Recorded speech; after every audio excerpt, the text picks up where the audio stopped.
ವಸಂತ, ಆ ಜಾಗ ಭಾರಿ ಡೇಂಜರು. ಕಾಡಾನೆ ಹೋಗ್ತವೆ ಅಂದ್ರೆ ನಿನ್ನಾನೆ ಹೋಗಲ್ಲ. ಮೊದಲೇ ನಿನ್ನ ಆನೆ ಕಾಲು ಸ್ವಲ್ಪ ಇದೆ, ಅದಕ್ಕೊಂದು ಸ್ವಲ್ಪ ಹಿಂದೆ ಯಾವುದೋ ಹಂದಿಗಿಟ್ಟಿದ್ದು ಬಾಂಬು ಕಾಲಿಗೆ ಹೊಡೆದು ಅಭಿಮನ್ಯಿಗೊಂದು ಸ್ವಲ್ಪ ಹಳೆ ನೋವು ಇದೆ. ಮುಂಗಾಲು ಆ ಮೈಸೂರು ಹತ್ರ ಎಲ್ಲ ಒಂದ್ ಕಡೆ, ಈಗ ಒಂದ್ 2-3 ವರ್ಷದಿಂದ. ಅದಕ್ಕೆ ನಿನ್ನ ಆನೆ ಅಲ್ಲಿ ಬರೋದ್ ಬೇಡ.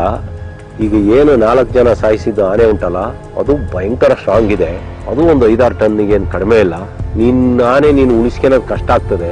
ನೀನು ಇವತ್ತೇ ಹೋಗು, ಏನಾರ ಒಂದು ಹೇಳ್ಕೊಂಡು ಇಲ್ಲಿಂದ ಶಾರ್ಪ್ ಶೂಟರ್, ಇವ್ರದ್ದೇ ಅಂತ ಶಾರ್ಪ್ ಶೂಟರ್. ಇವ್ರುಗಳು ಪುಸ್ತಕದ ಬದನೆಕಾಯಿ ಅದೇನು ಚೆಸ್ ಆಡೋದ, ಇಲ್ಲ ಆನೆ ಹಿಡಿಯೋದು ಅಂದ್ರೆ, ಇಲ್ಲ ಯಾವ್ದೋ ಸ್ಟೇಡಿಯಂ ಅಲ್ಲಿ ಒಂದು 20 ಕ್ಯಾಮ್ರಾ ಇಟ್ಕೊಂಡು ಕ್ರಿಕೆಟ್ ಆಡ್ತಾರಲ್ಲ ಆ ತರ ಸ್ಟೇಡಿಯಂ ಇದು. ಅರ್ಜುನ ಹೋಯ್ತು, ಅಭಿಮನ್ಯು ಮೊನ್ನೆ ಕಳಿಸಿದ್ರು, ಮೊನ್ನೆ ಮೂಡಿಗೆರೆ ತಾಲೂಕು ಕಳಿಸಿದ್ರು. ಅಭಿಮನ್ಯು ಬಂದು ಒಂದು ಆನೆ ಹಿಡ್ದೋ, ಅದು 5,000 ಎಕರೆ ಕುಂದೂರು ಫಾರೆಸ್ಟ್ 1912ನೇ ಇಸ್ವಿಯಲ್ಲಿ ಮಹಾರಾಜರು ರಿಸರ್ವ್ ಫಾರೆಸ್ಟ್ ಮಾಡಿದ ಜಾಗ ಅದು.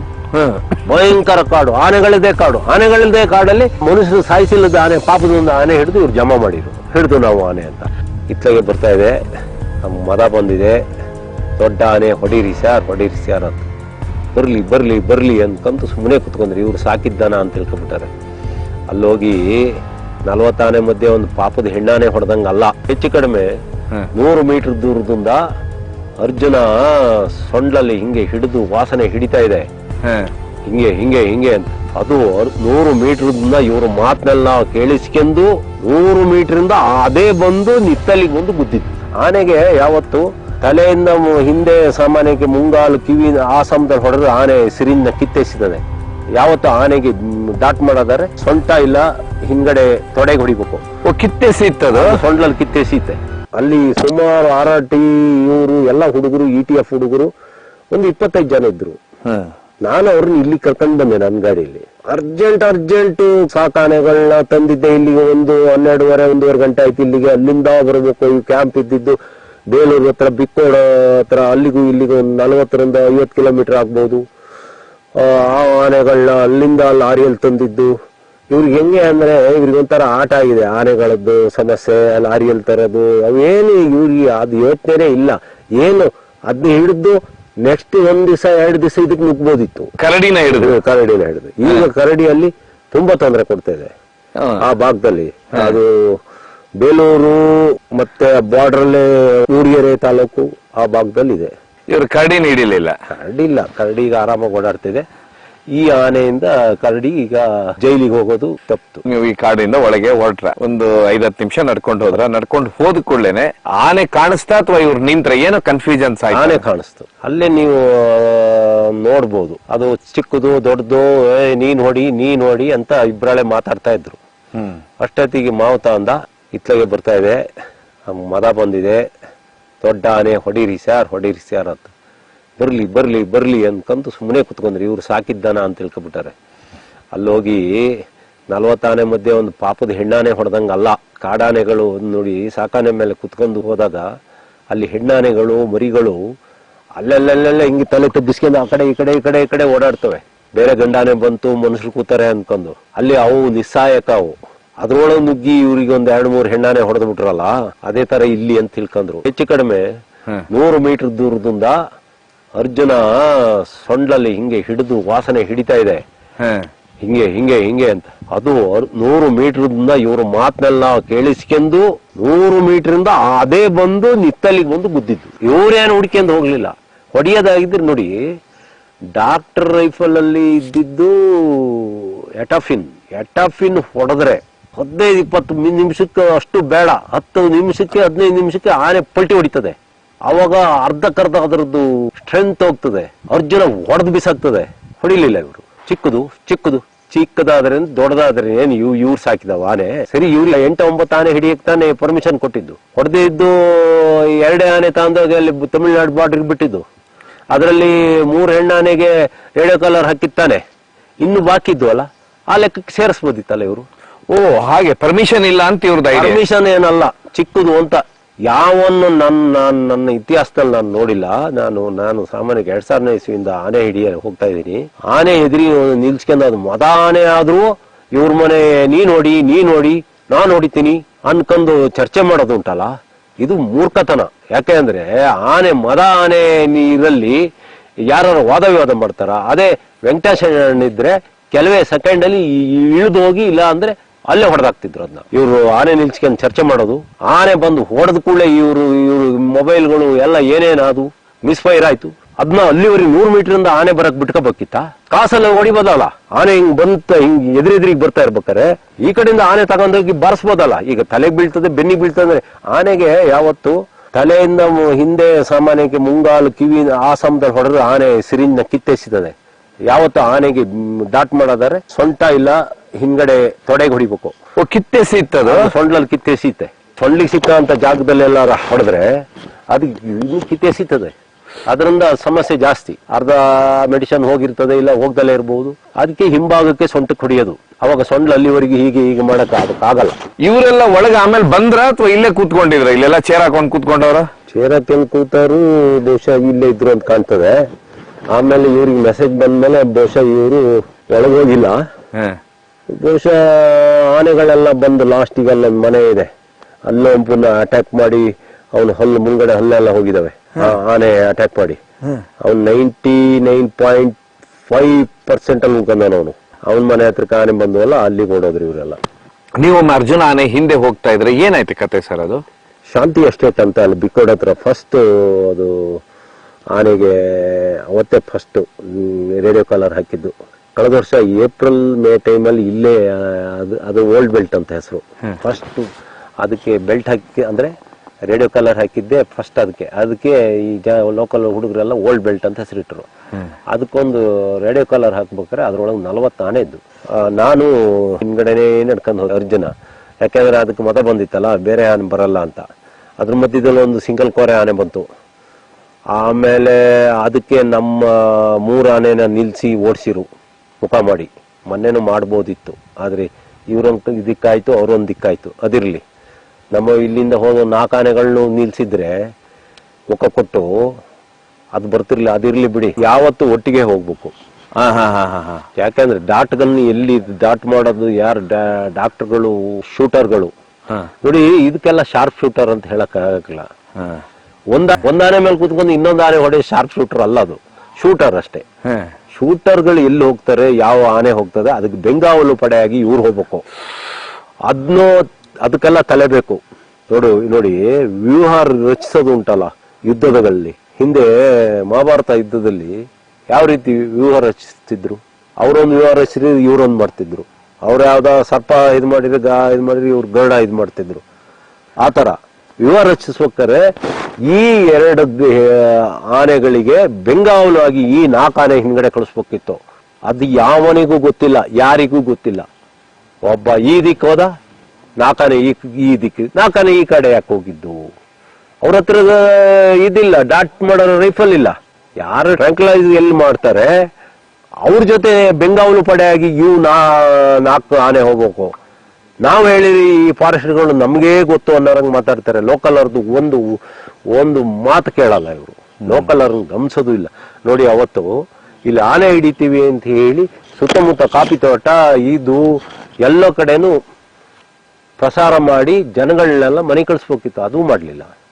ಬೇಲೂರು ಹತ್ರನು ನಾನು ಹೋದಾಗ ಅಲ್ಲಿ ನನಗೆ ಬೇಕಾದ ಪ್ಲಾಂಟರ್ಗಳಿಗೆಲ್ಲ ಹೇಳಿದೆ, ಆನೆ ಹಿಡಿತಾರೆ, ಕೇರ್ಫುಲ್ ಆಗಿರಿ. ನಾನು 15 ಜನ 50 ಜನ ಬಿಟ್ಕೊಂಡೀನಿ ಅಂತ. ಆನೆ ನಿತ್ತಲಿಂದ 500 ಮೀಟರ್ ದೂರದಲ್ಲಿ ಒಂದು ಎಸ್ಟೇಟ್ ನಾನು ಬಾಯ್ ಬಡ್ಕೊಂತಾನೆ, ಎಲ್ಲ ನಮ್ಮ ಕಡೆ ನುಗ್ಗಿರಿ ಏನು ಅಂತ. ಯಾವ ಕೇರ್ ಮಾಡ್ಲಿಲ್ಲ ಇವರು. ಇದಕ್ಕೆ ಬೆಂಗಾವಲು ಪಡೆಯಾಗಿ 4 ಹೋಗ್ಬೇಕಿತ್ತು. 6 ಆನೆ ನಿಂತಿದ್ರೆ ಅದು ಯಾವ ಆನೆ ಬರ್ತಾರೆ ಈ ಧೈರ್ಯದಲ್ಲಿ? ಅದು ಇಷ್ಟು ಉದ್ದ ಬಿಳಿ ಕೋರೆಗಳನ್ನ ಬಿಟ್ಕೊಂಡು ನಿಂತ್ರೆ ಅದು ಭೀಮಹ ಹೈಟ್ ಇದೆ, ಅಶ್ವತ್ಥಾಮ ಇದೆ. ತಪ್ಪಾಯ್ತು. ಇನ್ನಾರು ನಾನು ಹೇಳೋದಿಷ್ಟೇ, ಆಗಿದ್ದಾಯ್ತು. ತಪ್ಪು ಸಹಜನೆ. ಶ್ರೀಕೃಷ್ಣ ಪರಮಾತ್ಮ ಭಗವದ್ಗೀತೆಯಲ್ಲಿ ಒಂದು ಮಾತು ಹೇಳ್ತಾರೆ, ಆಗೋದೆಲ್ಲ ಒಳ್ಳೇದಕ್ಕೆ, ಮುಂದಾಗೋದು ಒಳ್ಳೇದಕ್ಕೆ ಅಂತ. ಇನ್ನು ಮುಂದಾರ ಇವ್ರ ತಪ್ಪುಗಳನ್ನ ತಿದ್ಕೊಂಡು ಶೆಟ್ಟಿಯಪ್ಪ ಡಾಕ್ಟರ್ ಅಂತ ಒರಿಸ್ಸಾ, ಮಧ್ಯಪ್ರದೇಶ ಎಲ್ಲ ಕಡೆ ಹೋಗಿ ಹೊಡೆದವರು, ಅವ್ರನ್ನ ಲೆಕ್ಕಕ್ಕೆ ತಗೊಂಡು ಅವ್ರನ್ನ ಗೈಡೆನ್ಸ್ ಅಲ್ಲಿ ಮಾಡ್ಬೇಕು. ನಮ್ಗೇ ಗೊತ್ತು ಅಂತ ಯಾವ್ದ ಪುಸ್ತಕದ ಬದನೆಕಾಯಿ ಹುಡುಗರು ಬೆಂಗಳೂರೆಲ್ಲ ಎಲ್ಲ ಬಾಯಿ ಊರು ಹೊಡ್ಕೊಂಡು ಅಲ್ಲಿ ಯಾವ್ದ ಸತ್ತು ದನ ಕುಯ್ದು ಬಂದವರಿಗೆ ಇಲ್ಲಿ ಏನ್ರಿ ಗೊತ್ತಾಗ್ತದೆ? ಈ ಕಾಡಲ್ಲಿ ಏನು ಕಾಡು ಅಂದ್ರೆ ಏನು ಅಂತ ತಿಳ್ಕೊಂಡಾರೆ. ನಾವು ಮಲೆನಾಡು ಕಾಡಲ್ಲೇ ಬೆಳೆದವರು, ಪಶ್ಚಿಮ ಘಟ್ಟದಲ್ಲೇ ಬೆಳೆದವರು ನಾವು. ಆದ್ರೂ ನಾವು ಎಲ್ಲಾರು ಒಂದೊಂದ್ಸತಿ ಒಂದೊಂದ್ಸತಿ ಹುಲಿ ಬಾಯಿಗೋ, ಆನೆ ಬಾಯಿಗೋ, ಇಲ್ಲ ಕಾಟಿ ಇದಕ್ಕೂ ದಾಳಿಗೋ ಸಿಕ್ಕಾಕೊಂಡು ಬದುಕಿ ಬಂದಿವಿ ಸುಮಾರು ಸರಿ. ಇವ್ರುಗಳು ಪುಸ್ತಕದ ಬದನೆಕಾಯಿ ಅದು ಚೆಸ್ ಆಡೋದ, ಇಲ್ಲ ಆನೆ ಹಿಡಿಯೋದು ಅಂದ್ರೆ, ಇಲ್ಲ ಯಾವ್ದೋ ಸ್ಟೇಡಿಯಂ ಅಲ್ಲಿ ಒಂದು 20 ಕ್ಯಾಮ್ರಾ ಇಟ್ಕೊಂಡು ಕ್ರಿಕೆಟ್ ಆಡ್ತಾರಲ್ಲ ಆ ತರ ಸ್ಟೇಡಿಯಂ ಇದು. ಗೊತ್ತಿದ ಮೇಲೆ ಇವ್ರು ಹೇಗೆ ಹಿಡಿಯೋದು, ಯಾವನ್ನ ಒಳಗ್ ಕಳ್ಸೋದು, ಇವ್ರು ಇಲ್ಲಿ ಚೇರ್ ಸೊ ನಿಮ್ ಹಾಕಿ ಪ್ರಕಾರ ಟ್ರೈಬ್ಸ್ ನ ಬಳಸಬೇಕಾಗಿತ್ತು. ಕಂಪ್ಲೀಟ್ ಟ್ರೈಬ್ಸ್ ಮತ್ತೆ ಮಲೆನಾಡಿನ ಲೋಕಲ್ ಜನಗಳನ್ನ ಬಳಸ್ಕೋಬೇಕು. ಅಲ್ಲಿ ಏನಿದ್ದಾರೆ ಅವ್ರನ್ನೆಲ್ಲ ಓಡಿಸಿ, ಅಲ್ಲಿ ಫಾರೆಸ್ಟ್ಗಳು ಯಾರಿಗೂ ಟ್ರೈನಿಂಗ್ ಇಲ್ಲ, ಏನೂ ಗೊತ್ತಿಲ್ಲ. ಮತ್ತೆ ಮುಂದೆ ಮೊದಲು ಆನೆಗಳ ಸಂಖ್ಯೆ ಜಾಸ್ತಿ ಆಗಿದ್ರಿಂದ ಆನೆಗಳನ್ನ ಅರವಳಿಕೆ ಹೊಡೆಯೋದು ಹೆಂಗೆ, ಆನೆಗಳನ್ನ ಹೊಡೆಯೋದು, ಕಾಡೊಳಗೆ ಹಿಂಗೆ ಹೋಗೋದು, ಹೊಡೆದ ಮೇಲೆ ಏನ್ ಮಾಡೋದು, ತಪ್ಪಿಸ್ಕೊಳ್ಳೋದು ಹೆಂಗೆ, ಮರ ಹತ್ತೋದು ಹೆಂಗೆ, ಆ ತರ ಒಂದು ಸ್ಪೆಷಲ್ ಸ್ಕ್ವಾಡ್ ಮಾಡ್ಬೇಕು. ಅದು ಮಾತ್ರ ಇಲ್ಲಿ ಕಾರ್ಯ ಮಾಡ್ಬೇಕು. ಡಾಕ್ಟರ್ಗಳು ಶಾರ್ಪ್ ಶೂಟರ್ ಆಗಕ್ಕಾಗಲ್ಲ. ನಾನು ಹೇಳಿದ್ನಲ್ಲ, ಶಾರ್ಪ್ ಶೂಟರ್ ಅಂದ್ರೆ ಏನು ಅಂತ. ಎತ್ತವು ಮಲಗಿದವು ಹೊಡೆಯೋ ಶಾರ್ಪ್ ಶೂಟರ್ ಅವ್ರು ಶೂಟರ್ ಅಲ್ಲ. ಡಾಕ್ಟರ್ಗಳು ಶೂಟರ್ ಆಗ ಕೆಲಸ ಮಾಡಕ್ ಆಗ್ತದ? ಎಲ್ಲಿ ಶಾರ್ಪ್ ಶೂಟರ್? ವೆಂಕಟೇಶನ್ ಸತ್ತೋದ್ಮೇಲೆ ಇವ್ರು ಯಾರಿಗೂ ಬಳಸ್ಕೊಂಡ್ಲೇ ಇಲ್ಲ. ಸರಿ, ಈಗ ಅರ್ಜುನ ಹೋಯ್ತು, ಅಭಿಮನ್ಯು ಮೊನ್ನೆ ಕಳಿಸಿದ್ರು, ಮೊನ್ನೆ ಮೂಡಿಗೆರೆ ತಾಲೂಕು ಕಳಿಸಿದ್ರು. ಅಭಿಮನ್ಯು ಬಂದು ಒಂದು ಆನೆ ಹಿಡ್ದೋ, ಬೆಳಿಗ್ಗೆ ಜೈಲಜಿನ್ ಹೊಡೆದಿದ್ದು, ಸಾಯಂಕಾಲ ಸಿಕ್ತು. ಅದು 5,000 ಎಕರೆ ಕುಂದೂರು ಫಾರೆಸ್ಟ್ 1912ನೇ ಇಸ್ವಿಯಲ್ಲಿ ಮಹಾರಾಜರು ರಿಸರ್ವ್ ಫಾರೆಸ್ಟ್ ಮಾಡಿದ ಜಾಗ ಅದು. ಭಯಂಕರ ಕಾಡು, ಆನೆಗಳಿದೆ ಕಾಡು. ಆನೆಗಳಿದೆ ಕಾಡಲ್ಲಿ ಮನುಷ್ಯರು ಸಾಯಿಸಿಲ್ಲದ ಆನೆ, ಪಾಪದಿಂದ ಆನೆ ಹಿಡಿದು ಇವ್ರು ಜಮಾ ಮಾಡಿರು, ಹಿಡಿದು ನಾವು ಆನೆ ಅಂತ. ಆವಾಗ ಅದ್ರ ಪಕ್ಕ ಒಂದು 3,000 ಎಕರೆ ಅಂತ ಕಂಚಕಲ್ ದುರ್ಗ ಅಂತ ಆಲ್ದೂರ್ ಹತ್ರ ಒಂದು ಭಾರಿ ಇಳಿಜಾರು ಕಾಡಿದೆ. ನಾನು ಅದ್ರೊಳಗೆ ಹೋಗಿ ಟ್ರ್ಯಾಕ್ ಮಾಡಕ್ ಹೋಗಿ, ನಾನು ಒಂದು 4-5 ಕಿಲೋಮೀಟರ್ ನಡೆದು ವಾಪಸ್ ಬಂದು ನಾನು ಹೇಳಿದೆ ವಸಂತ್ಗೆ, ವಸಂತ ನಂಗೆ ಏನೋ ಮನ್ಸಿಗೆ ಅನಿಸ್ತಾ ಇತ್ತು, ಕಳೆದ ವರ್ಷನೂ ಹೇಳಿದ್ದೆ ನಾನು, ವಸಂತ ಆ ಜಾಗ ಭಾರಿ ಡೇಂಜರ್, ಕಾಡಾನೆ ಹೋಗ್ತವೆ ಅಂದ್ರೆ ನಿನ್ನಾನೆ ಹೋಗಲ್ಲ. ಮೊದಲೇ ನಿನ್ನ ಆನೆ ಕಾಲು ಒಂದು ಸ್ವಲ್ಪ ಇದೆ, ಅದಕ್ಕೊಂದು ಸ್ವಲ್ಪ ಹಿಂದೆ ಯಾವುದೋ ಹಂದಿಗಿಟ್ಟಿದ್ದು ಬಾಂಬ್ ಕಾಲಿಗೆ ಹೊಡೆದು ಅಭಿಮನ್ಯಿಗೆ ಒಂದು ಸ್ವಲ್ಪ ಹಳೆ ನೋವು ಇದೆ. ಮುಂಗಾಲು ಆ ಮೈಸೂರು ಹತ್ರ ಎಲ್ಲ ಒಂದ್ ಕಡೆ, ಈಗ ಒಂದ್ 2-3 ವರ್ಷದಿಂದ ಅಲ್ಲೂ ಈಗಲೂ ಇದೆ. ಅದಕ್ಕೆ ನಿನ್ನ ಆನೆ ಅಲ್ಲಿ ಬರೋದ್ ಬೇಡ. ಈಗ ಏನು 4 ಜನ ಸಾಯಿಸಿದ್ದು ಆನೆ ಉಂಟಲ್ಲ, ಅದು ಭಯಂಕರ ಸ್ಟ್ರಾಂಗ್ ಇದೆ. ಅದು ಒಂದು 5-6 ಟನ್ನಿಗೆ ಏನು ಕಡಿಮೆ ಇಲ್ಲ. ನಿನ್ನ ಆನೆ ನೀನು ಉಳಿಸ್ಕೊಳ್ಳೋದು ಕಷ್ಟ ಆಗ್ತದೆ. ನೀನು ಇವತ್ತೇ ಹೋಗು, ಏನಾರ ಒಂದು ಹೇಳ್ಕೊಂಡು ಇಲ್ಲಿಂದ ಹೋಗು ಅಂತ ಕ್ಯಾಂಪಲ್ಲಿ ನಾನು ಸೈಡಿಗೆ ಕರೆದು ಹೇಳಿದೆ, ಮೊದ್ಲು ನಿನ್ನ ಆನೆ ತಗೊಂಡು ಹೋಗು. ಅವನು ಅವತ್ತೇ ಗಲಾಟೆ ಮಾಡಿ ಏನೇನೋ ಮಾಡಿ ಅವತ್ತೇ ಹೋದವನು. ಚಾಣಿ ಬಂದ್ರೆ ಆ ಆನೆ ಸತ್ತೋಗ್ತದೆ. ಅಭಿಮನ್ಯು ಆದ್ರೇನು, ಯಾವ್ದಾದ್ರೇನು, ಕಾಡಾನಿಗೆ ಮದ ಬಂದ ಆನೆ. ಹೋದ್ಸತಿ ನಮ್ಮ ಇಲ್ಲಿರೋ ಭೀಮ ಆನೆ ಐತಲ್ಲ, ಒಂದೇ ಏಟಿಗೆ ಹೊಡೆದು ಓಡಿಸಿತ್ತು. ಭೀಮಗೂ ಇದು ಬಂದಿತ್ತು, ಕಾಡಾನೆ ಭೀಮ. ಇಲ್ಲಿ ನಮ್ಮಲ್ಲಿ ಉಂಟಲ್ಲ ಅದು. ಸೊ ನೀವು ಮೂಡಿಗೆರೆಯಲ್ಲಿ ಎಷ್ಟಿದೆ ಸರ್? 100? ಅದು ಕುಂದೂರು ರಿಸರ್ವ್ ಫಾರೆಸ್ಟ್ ಇತ್ತಲ್ಲ, 5,000 ಎಕರೆ. ಅದಕ್ಕೆ ಈಗ ಒಂದ್ ಸ್ವಲ್ಪ ಒತ್ತುವರಿ ಎಲ್ಲ ಬಿಡಿಸಿ ಏನೇನ ಮಾಡಿ, ಅದು 5 ಪ್ಲಸ್ ಅದ್ರ ಅಲ್ಲಿಂದ ಒಂದು ಅರ್ಧ ಕಿಲೋಮೀಟರ್ ದೂರದಲ್ಲಿ ಒಂದು 4, 9, 10, 12,000 ಎಕರೆ ಪಕ್ಕ ಒರಿಜಿನಲ್ ಕಾಡು. ಇಲ್ಲಂಗೆ ಇವರು ಫಾರೆಸ್ಟ್ನವ್ರು ದುಡ್ಡು ಮಾಡಕ್ ಬಂದ ಅಕೇಶಿಯಾ ಇನ್ನೇನೇನು ಹಾಕ್ಯಂದಾರಲ್ಲ ಅದಲ್ಲ. ಅಲ್ಲಿ ಪಕ್ಕ ಎಲೆ ಉದುರುವ ಕಾಡು, ಬಿದಿರು ಕಾಡು ಇದೆ. ಹೀಗಾಗಿ ಅಲ್ಲಿ ಅತಿ ಹೆಚ್ಚು ಆನೆಗಳಿದೆ. ಆನೆ ಇರೋದು ಅಲ್ಲಿ. ಅದ್ರ ಒಳಗೆ ನೀರಿದೆ, ವಾಟೆ ಇದೆ, ಎಲ್ಲಾ ತರದ್ದು ಆನೆ ತಿನ್ನ ಒಂದು 21 ಜಾತಿ ಸಸ್ಯಗಳು ಅದ್ರೊಳಗಿದೆ. ಕ್ಯಾಂಪ್ ಅನ್ನೋದೊಂದು ನೀರಸ ಮೌನ ಆಗಿದೆ. ಯಾಕಂತ ಹೇಳಿದ್ರೆ ಎಲ್ಲ ನೀವು ನೋಡ್ಬೋದು, ಎಲ್ಲ ಇಲ್ಲೇ ಎಲ್ಲ ಬಿಟ್ಟು ಹೋಗಿದ್ದಾರೆ. ತುಂಬಾ ಅರ್ಜೆಂಟ್ ಅಲ್ಲಿ ಇದ್ದದ್ರು ಅವರು. ಅರ್ಜುನನ ಕೊನೆ ಉಸಿರಾದ ನಂತರ ಎಲ್ಲೆಲ್ಲ ಬಿಟ್ಟು ಹೋಗ್ಬಿಟ್ಟಿದ್ದಾರೆ. ಎಷ್ಟೋ ಜನ ಊರಿಗೆ ಹೋಗಿದ್ದಾರೆ, ಕ್ಯಾಂಪ್ಗಳನ್ನ ನಿಲ್ಲಿಸ್ಬಿಟ್ಟಿದ್ದಾರೆ. ಈ ಪೂರ್ತಿ ಏನೇನು ಇದಕ್ಕೆ ಬೇಕಾಗುತ್ತೆ? ಯಾಕಂದ್ರೆ ಜನರಿಗೆ ಅಷ್ಟು ಗೊತ್ತಿರುದಿಲ್ಲ ಒಂದು ಕಾರ್ಯಾಚರಣೆ ಅಂದ್ಕೊಳ್ಳೇನೆ. ಮೊದಲು ಅಡಿಗೆ ವ್ಯವಹಾರ ಯಾವುದು ಈ ಸೈಡ್ ಇದ್ದಿದ್ದ ಅಡಿಗೆ ಮನೆ. ಅಡಿಗೆಯಲ್ಲಿ ದಿವ್ಸಕ್ಕೊಂದು ಕಡಿಮೆ ಅಂದ್ರೆ 100-120 ಜನಿಗೆ ಹೊತ್ತಿಗೆ ಅನ್ನ ಆಗ್ಬೇಕು. ಕರೆಕ್ಟ್ ಟೈಮಿಗೆ ಅವರಿಗೆ ಫುಡ್ ಕಳಿಸ್ಕೊಡ್ಬೇಕು. ರುಚಿ ಸಾರು ಇರ್ಬೇಕು. ಜೊತೆಗೆ ರಾತ್ರಿ ಇಲ್ಲಿ ಈ ನಮ್ಮ ಏನಿದೆ ಮಾವತರ ಕಾವಾಡಿಗಳು ಅವ್ರ ಟೀಮಿಗೆ ಮತ್ತೆ ಉಳಿದರಿಗೆಲ್ಲ ಒಂದು ಚಿಕನ್ ಊಟ ಅಂತೂ ಗ್ಯಾರಂಟಿ ಇರುತ್ತೆ. ಅದೆಲ್ಲ ಮಾಡಿಕೊಡ್ಬೇಕು. ಅದೆಲ್ಲ ನೀಟಾಗೆ ಮಾಡ್ಬೇಕು, ಒಟ್ಟಾರೆ ಮಾಡಂಗಿಲ್ಲ. ಅದು ಅಡಿಗೆಯರಿಗೆ ಅದು ಭಾರಿ ಕಷ್ಟದ ಕೆಲಸನೇ. ಇದರಲ್ಲಿ ನಮ್ಮ ಕಾವಾಡಿಗಳು ಮಾವತರು ಎಲ್ಲ ಮಲಗ್ತಾರೆ. ಇದು ಮಲಗೋ ಜಾಗ, ಮಲಗೋ ಜಾಗನೇ.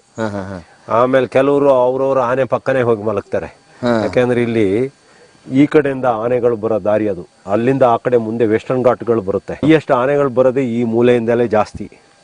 ಹಾಗಾಗಿ ಈಗ ಅಲ್ಲೊಂದು ಜಯಪ್ರಕಾಶ ಅಂತ ಒಂದು ಆನೆ ಇದೆ ನೋಡಿ, ಅಲ್ಲಿಂದಲೇ ಕಾಡಾನೆಗಳು ಹತ್ತಿ ಬರೋದು. ಇದೊಂದು ಕಾಡಾನೆ ಕಾರಿಡಾರ್. ಇದು ಯಾವುದು? ಇದು ಈ ಜಾಗ ಇದೈತಲ್ಲ, ಇದೊಂದು ಕಾರಿಡಾರ್. ಹೀಗೆ ಹೋಗಿ ಇನ್ನು ಈ ಸೈಡ್ ಹೋಗ್ತವೆ, ಆಮೇಲೆ ಆನೆಗಳು ಆ ಸೈಡ್ ಹೋಗ್ತವೆ, ಆ ಸೈಡಿಂದ ಎಲ್ಲ ಬಂದು ಇಲ್ಲಿ ಹೋಗ್ತವೆ. ಇಲ್ಲೇ ಒಂದು ಚಿಕ್ಕ ನದಿ ಹರಿದಿದೆ. ಸೊ ಇದು ಕಾಡಾನೆ ಬರೋ ಕಾರಿಡಾರ್. ಕಾರಿಡಾರ್. ಇದರಿಂದ ಒಂದು 5 ಕಿಲೋಮೀಟರ್ 6 ಕಿಲೋಮೀಟರ್ ಮುಂದೆ ಹೋದ್ರೆ ಪಕ್ಕಾ ವೆಸ್ಟರ್ನ್ ಘಾಟ್. ಓಹೋ. ಸೊ ಹೀಗಾಗಿ ಇದು ಆನೆದೇ ಪಕ್ಕಾ ಕಾರಿಡಾರ್ ಇದು. ಸೊ ಈಗ ಆನೆ ಪಕ್ಕನೆ ಮಲಗಿ ಬಿಡ್ತಾರೆ. ಆನೆಗೆ ಪಕ್ಕನೆ ಮಲಗ್ತಾರೆ, ಯಾಕೆಂದ್ರೆ ರಾತ್ರಿ ಬಂದು ದಾಳಿ ಮಾಡೋ ಚಾನ್ಸ್ ಇರ್ತದೆ. ಸೊ ಇದು ಈ ಸೈಡ್ ಇರುವಂತದ್ದು ಕಾಣಿಸುವಂತದ್ದು, ಇದು ಸುಮ್ಮನೆ ಪಾರ್ಕ್. ಎಲ್ಲ ಸ್ಟಾಫ್ನವರು ಅವರು ಫಾರೆಸ್ಟ್ಗಳು ಬಂದು ರೆಸ್ಟ್ ತಗೊಳೋದು, ಕೂತ್ಕೊಳ್ಳೋದು. ಸೊ ಆಮೇಲೆ ಇದೆಲ್ಲ ಈ ತರದ ಲಾರಿಗಳನ್ನೆಲ್ಲ ಉಪಯೋಗಿಸ್ತಾರೆ. ಎಲ್ಲ 6 ವೀಲ್ ಲಾರಿಗಳೇ ಜಾಸ್ತಿ. ಸಾಮಾನ್ಯಕ್ಕೆ ಅವರು ಅದರಲ್ಲೂ ಡ್ರೈವರ್ಗಳು ಮತ್ತೆ ಕೆಲವರು ಸ್ವಂತ ಲಾರಿ ಇರೋರು ಇದ್ದಾರೆ. ಆಮೇಲೆ ಇವರು ಕಂಡಕ್ಟರ್ಗಳು ಎಲ್ಲ ಇರ್ತಾರೆ. ಅವರಿಗೂ ಇಲ್ಲೇ ಊಟ, ಫ್ರೀ ಊಟ. ಅಂದ್ರೆ ಫ್ರೀ ಅಂದ್ರೆ ಅದೆಲ್ಲ ಇದ್ರೊಳಗೆ ಬರುತ್ತೆ, ಕಾರ್ಯಾಚರಣೆ ಒಳಗೆ ಬರುತ್ತೆ. ಈ ಆನೆಗಳನ್ನೆಲ್ಲ ಇತ್ತೀಚೆಗೆ ನಾನು ನೋಡ್ತಾ ಇರೋದು. ಆದ್ರೂ ಇದು ನಾವು ಚನ್ನಗಿರಿ ಹತ್ರ ಒಂದು ಆನೆ ಹಿಡಿಯಕ್ಕೆ ಹೋದಾಗ ಬಹುಶಃ ಈ ಆನೆಗಳು ಬಂದಿದ್ದು ಅನಿಸ್ತದೆ. ಆಮೇಲೆ ತೀರ್ಥಹಳ್ಳಿ ಹತ್ರ ನಾವು ಒಂದು ಆನೆ ಹಿಡಿಯಕ್ಕೆ ಹೋಗಿದ್ದು, ಅವಾಗ್ಲೂ ಈ ಆನೆಗಳು ಬಂದಿದ್ದು, ಸಕ್ರೆಬೈಲ್ ಆನೆಗಳು ಮಾತ್ರ ಬಂದಿದ್ದು ತೀರ್ಥಹಳ್ಳಿ ಹತ್ರ. ಚನ್ನಗಿರಿಯಲ್ಲಿ ಒಂದು ಆನೆ ಬಂದು ಒಂದು 7-8 ಜನ ಸಾಯಿಸಿತ್ತು. ಅವಾಗ್ಲೂ ಈ ಆನೆಗಳು ಬಂದಿದ್ದು, ಸಕ್ರೆಬೈಲ್ ಆನೆಗಳು. ಬಹುಶಃ ಅರ್ಜುನನು ಇತ್ತು, ಅರ್ಜುನ ಅಲ್ಲ, ಅಭಿಮನ್ಯು ಇತ್ತು. ಅಭಿಮನ್ಯು. ಸೊ ಇದೇ ಈ ಸೊಪ್ಪೆ ಜಾಸ್ತಿ ಹಾಕೋದು. ಇದು ಬೊಗನೆ ಅಂತ, ಬೊಗನೆ ಮರದ ಸೊಪ್ಪು. ಇದು ಇಲ್ಲಿ ಬಿಟ್ರಿ, ಇನ್ನು ಮಲೆನಾಡಲ್ಲಿ ಬಿಟ್ರಿ ಬೇರೆ ಎಲ್ಲ ಸಿಕ್ಕಲ್ಲ, ಎಲ್ಲೂ ಸಿಗುದಿಲ್ಲ. ನಮ್ಮಲ್ಲಿ ನಮ್ಮ ಕರ್ನಾಟಕದಲ್ಲಿ 2 ಆನೆ ಇದ್ದಿದೆ, ಅಭಿಮನ್ಯು ಒಂದು, ಅರ್ಜುನ ಒಂದು. ಅದು ಬಿಟ್ಮೇಲೆ ಇವೆಲ್ಲ ಟ್ರೈನಿಂಗ್ ಮಾಡ್ತಾರೆ. ಇವೆಲ್ಲ ಅಷ್ಟಕ್ಕೆ ಏನಿಲ್ಲ. ಈಗ ಅದ್ರ ಜೊತೆಲಿ ನಾವು ಟ್ರೈನಿಂಗ್ ಮಾಡ್ಕೊಂಡು ನಾವು ಬೆಳೀತಿದ್ದಂಗೆ ಈಗ ನಾವು ಒಂಥರ ಅಂಬೆಗಾಲ ಆಗ್ತಿದ್ವಿ ಎಲ್ಲ ಆ ರೀತಿ. ನಮ್ಮ ಕ್ಯಾಪ್ಟನ್ ಅಂದ್ರೆ ಅದು 2, ಅರ್ಜುನ ಮತ್ತೆ ಅಭಿಮನ್ಯು. ಸೊ ನೀವು ಈಗ ನಾನು ಕೇಳೋದು, ನೀವು ಇಲ್ಲೇ ಪಕ್ಕದಲ್ಲೇ ಮಲಗ್ತೀರಾ? ಇಲ್ಲ ಸರ್, ಇಲ್ಲೇ ಮಾಡ್ತೀವಿ. ಅಲ್ಲ ನೋಡ್ಕೊಂಡು ಮಲಗಬೇಕಲ್ಲ ಸರ್, ರಾತ್ರಿ ಹೊತ್ತು ಕಾಡಾನೆ ಬಂದ್ಬಿಡ್ತದೆ. ಮತ್ತೆ ಅಲ್ಲೊಂದು ಆನೆ ಕಟ್ಟಾಕಿದಾರಲ್ಲ ಹಿಂದ್ಗಡೆ, ಇಲ್ಲೇ ಬರ್ತದೆ ಈಗ. ಅದು ಇಲ್ಲಿ ಬರುತ್ತೆ, ಅದು ಇಲ್ಲೇ ಕಟ್ಟಾಕ್ಬಿಡ್ತಾರೆ. ವಾ.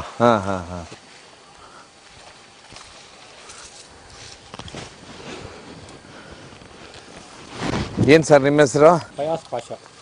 ನಿಮಗೆ ಏನು ಅಭಿಮನ್ಯು ಅರ್ಜುನ ಹೋಗಿದ್ದು, ಅರ್ಜುನಂದು ಒಂದು ಕಳ್ಕೊಂಡಲ್ಲ, ಏನು ಬೇಜಾರಿದೆಯಾ? ಬೇಜಾರನೆ. ಮತ್ತು ಅಂಥವ್ರ ಜೊತೆ ಇಟ್ಟು ನಾವು ಟ್ರೈನಿಂಗ್ ಕೊಡೋದಾಗಲಿ, ಅವ್ರು ಯಾವ ರೀತಿ ಹಿಡಿತಾರೆ ಅಂದರೆ ನಮಗೆಲ್ಲ ಇವೆಲ್ಲ ಹೊಸ್ತು. ಅದ್ರ ಜೊತೆಗೆ ನಾವು ನುಗ್ಗಿ ಹಿಡಿಯೋದಕ್ಕೆಲ್ಲ ಒಳ್ಳೆ ನಮಗೂ ರೂಢಿ ಆಗೋದು. ಕಳ್ಕೊಂಡಿದ್ದು ಭಾರಿ ಬೇಜಾರಾಯ್ತದೆ. ಸೊ ಇವೆಲ್ಲ ಅರ್ಜುನ ಆನೆ ಅಭಿಮನ್ಯು ಕೈಯಲ್ಲಿ ಕಲಿತಾ ಇದ್ದಿದ್ದು. ಅಂದರೆ ಕಲಿಬೇಕ, ಅವ್ರು ಇಂಥ ಜಾಗ ಬಂದಾಗ ಅವ್ರ ಜೊತೆಗೆ ನಾವು ಸೇರಿಕೊಂಡು ಕಲಿಬೇಕಂತ ನಮಗೂ ಆಸೆ ಇತ್ತು. ಹೊಸ ಆನೆಗಳಿಗೆ ಅರ್ಜುನ ಮತ್ತೆ ಅಭಿಮನ್ಯು, ಇದರಲ್ಲಿ ವಿಶೇಷವಾಗಿ ಅರ್ಜುನ ಮಾರ್ಗದರ್ಶಕನಾಗಿದ್ದ. ಈಗ ಅದನ್ನ ಕಳ್ಕೊಂಡಿದ್ರಿಂದ ಎಲ್ಲಾ ಕಾರ್ಯಾಚರಣೆ ಅಂತ ಹೇಳಿದ್ರೆ ಈ ಆನೆಗಳಿಗೂ ಟ್ರೈನಿಂಗ್ ಅಂತ ಹೇಳಿದ್ರೆ ಕೊಡೋದಕ್ಕೂ ಸಮಸ್ಯೆ ಆಗಿದೆ.